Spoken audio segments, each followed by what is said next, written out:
right now I'm with Tom, and he is the Director of Marketing and an Officer Manager. And so, Tom, when was your place originally opened, or the decay? We are about to celebrate our 135th birthday on May 20th. So it opened on May 20th, 1877. So May 20th, 1827? 1877. Oh, 1877. Okay, before your place served its current purpose, was it something else? Actually, it was for transportation to get people who live up here on Mount Washington down the hill to work and back up the hill. And now it's used mainly by people who come in from out of town to come up and look at the spectacular view of downtown Pittsburgh. Okay. Who's the owner of your place?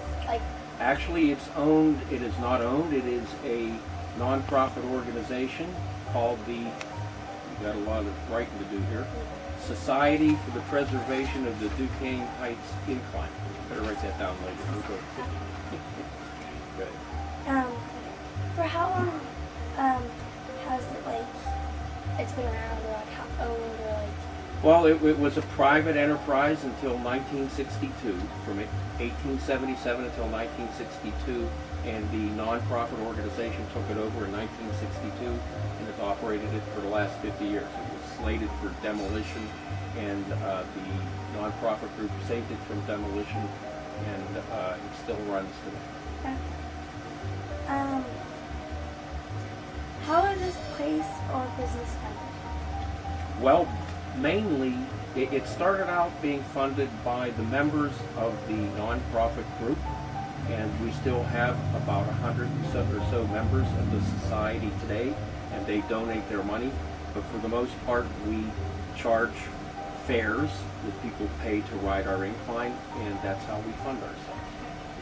How is this place unique when compared to similar places? Well, there's only one or two similar places that I'm aware of. There's the Monongahela Incline, which is down the road about a mile, and that's run by the Port Authority of Allegheny County. And that's kind of like a bus or trolley. It's not a historic place. We do field trips for school kids. We do patch programs for scouts, and we entertain people who come from out of town for tourism. The other incline is basically transportation. They're kind of like the bus and trolley people, but they also get a lot of tourism. The other incline that I am aware of is the Johnstown Incline in Johnstown, PA, and that is also, I think that's operated by the Commonwealth of Pennsylvania, and of course they don't have the view we do, so they don't make as much money, but they rely mainly on the Commonwealth of Pennsylvania to keep them going.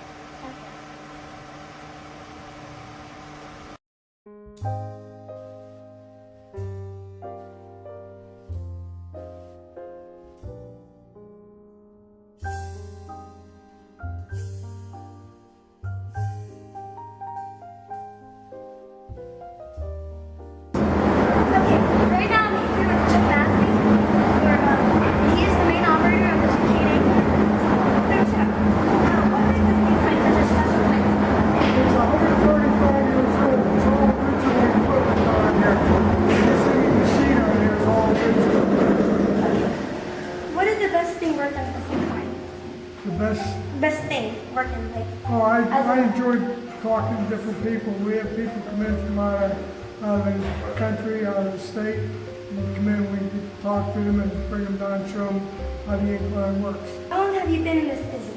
I've been working here about 9 years. We have 3 different crews every day. A person at the top, a person at the bottom. They work 6.5 hours each day. So there's 3 different groups that work here. Okay. If you could sum this place up in just one word, what would it be? Historical. Do you get any days off when normally it's a work day for you? I have 2 days off. Okay. When do you normally eat food? We have to eat while we're actually working. Okay. What are your working hours? Or what's the time? I usually open up, and I'm here at 5 o'clock in the morning, and I work from 5:30. We operate until I work till 12, And on Sunday, I usually work at 1 o'clock till 7 o'clock. 4 days a week, I'm here at 5. The other days, I'm here at 1 to 7. Okay, thank you.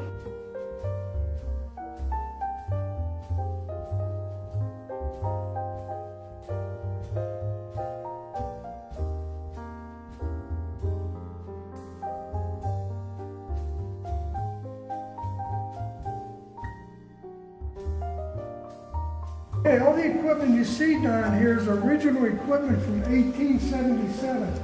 That main wheel is 12 foot in diameter. There's 2 cables on that wheel. There's one on the top, there's one on the bottom. There's one cable comes off, the other cable wraps on, so there's always cable on that wheel. The drive wheel over here, the teeth in there, they're made out of wood. It's called rock maple wood. It's a very hard wood. Those teeth have been in there for about 15 years. And once they put the teeth in, they drive in the wedges in the side, sticks are sticking out to keep the teeth from rocking back and forth to give you a nice smooth ride. If you look on the end of the wheel, you're going to see an alphabet. The reason for that alphabet, if we come by and we see a bad tooth, we'll call it, tell them, put on a maintenance report. There's a bad tooth, say between O and P. They know right where to look for it because there's 137 teeth in that wheel. Now, underneath that glass case down there, basically our computer. There's a switch that leaves one side.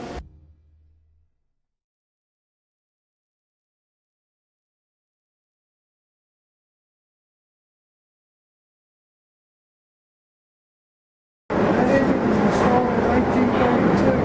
It's still the same engine operating the engine today. The engine up in the front is an extra engine. In the event that our main engine goes bad, we can engage that and still bring the power into the station. If you look down here, you're going to see a chain down here with a wrench on the end of it. The reason for it being there, anytime you need a wrench in a hurry, you're never going to find it. Oh, thank you. Gears in the back because they'd be kind of worn. This way we can change one tooth. I would come down, call upstairs and tell them not to move the car. We're going to change a tooth.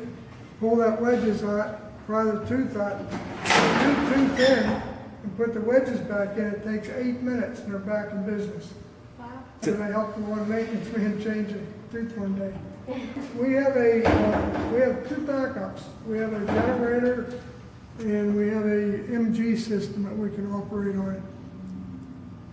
The generator, if we see a lightning storm coming, we actually shut the electric off, turn on our generator, and we can operate under our own power. If for some reason the lights go out or somebody knocks the lights out, it kicks on by itself within 3 seconds. You don't have to do anything. It automatically turns on, and the cars will slow down, and it'll pick up and bring you right back up. Wait, what is it? There. This motor, Yeah. that's the extra motor in case our main engine goes bad. We can engage that and still bring the car in or out of the station. It's a much smaller motor, but it will bring them in. A little bit slower. What exactly are those tools for? Like, All those tools, whenever they have this observation deck up, they didn't know what to do with them because they have their own tools they use today. They just hung them up for display. If anybody remembers the Chinese fingers, you put your fingers in, can't get them out. Look on the very end of the pegboard, all the way over to the right. That's what it looks like. They put a cable on one end, a new cable, and the old cable in the other end. That's how they transfer the old cable off the new cable on. okay. So where is it again? Right on the end of the pegboard, all the way over to the right. Looks like the Chinese fingers. You might have to come over this way a little bit to see it better. See them hanging down here?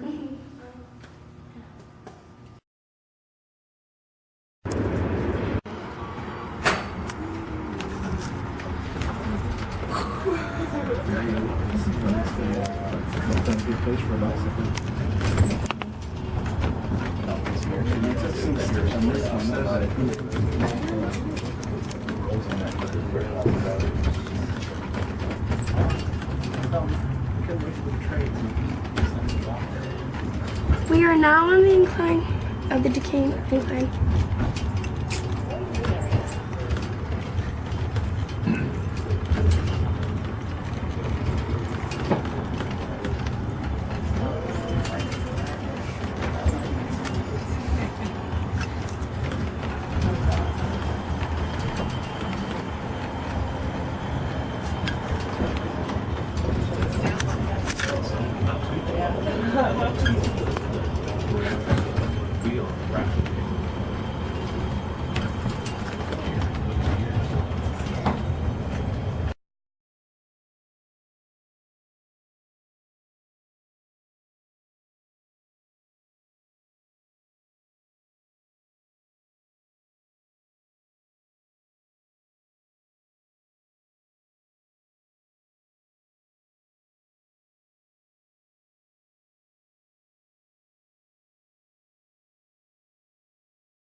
There's Point State Park right there.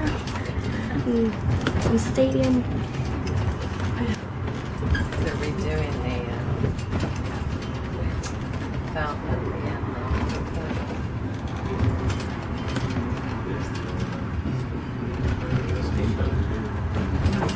So it has the brakes on it too. The brakes up there too. There's a break in the road. Would have been We are now going into Yeah. the incline area to get off. never used it yet. I mean, it's asking every day, but never really used it.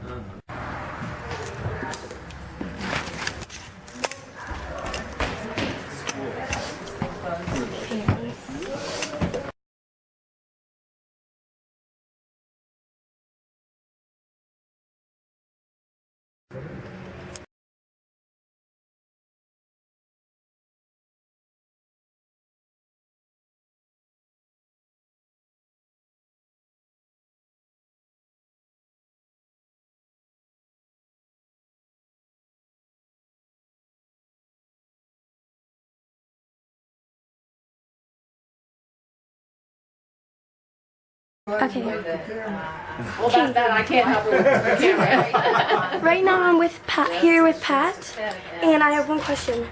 How would you sum this place up in just one word?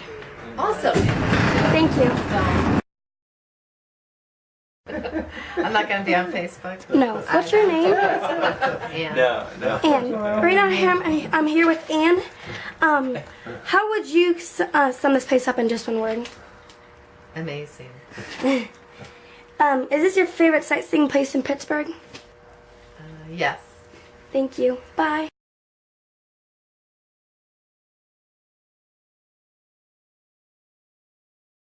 A mouse? Yeah, little field mouse. Or I guess incline mouse. See, definitely love that.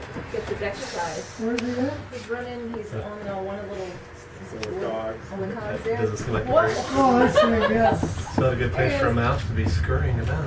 That's one of the mice that turn the wheel upstairs. We are now traveling up the incline. This is a little freaky. Oh, yeah, it's the gaps between the ties. We got men painting the bridge part here now. We're working underneath. Okay. On the week. Okay. We want to go off this. See where the rock is in there. Just to give you some information on the incline, since I'm here. The incline was built in 1877. These are original cars on the track. If you look around the top, you'll see grooved wood. That's cherry wood. The people who used to operate the incline years ago, anytime they got anything free, they used it. When they get free paint, they painted it. Then they decided they did the wrong thing, so they took the paint back off. So if you look in the back of the car, you're going to see two cables. There's a pulling cable and a safety cable. Safety cable is connected to both cars. So if one car goes up, the other car comes down. You're always tied to the other car. If something were to happen to the main cable, which it's not, you wouldn't go all the way down the bottom and crash. You're going up the middle of the track. And that ladder in the middle of the track there, that's where our maintenance people work during the day while we're operating. We're in contact with the two-way radios. We'll call and say we're going to move the cars. They'll give us an all clear. They move to one side.